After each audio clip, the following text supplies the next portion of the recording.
Saan barangay po? sa San Pedro. Barangay San Pedro. So ano pong pinunta po natin dito? Ito po, yung may libreng paggamot nga daw, tsaka yung konsulta sa iba't ibang ano ng sakit.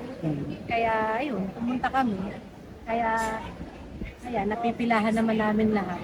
Okay naman. Napilaan nyo na po yung, ano, yung medical, saka Opo. dental. Yung sa dental, yung biyanan ko yun. Ayun, Sila na po yun.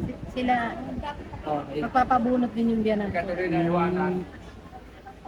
Okay. So, ano po masasabi niyo sa mga ganitong programa po ni Vice Mayor Martin? Ay malaking tulong po to sa mahihirap.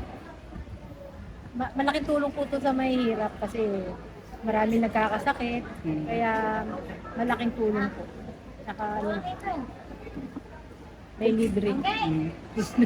Sa mahihirap. Talagang makakatipid po tayo, no? Okay, so kung meron po kayong mensahe para kay Vice Mayor, pwede niyo po sabihin sa akin. Kay Vice Mayor, maraming salamat po kasi po nakatutulong po kayo sa mahihirap. Kaya po pagpatuloy niyo lang po. Yun po yung kailangan ng mga tao mahihirap. Yun lamang po.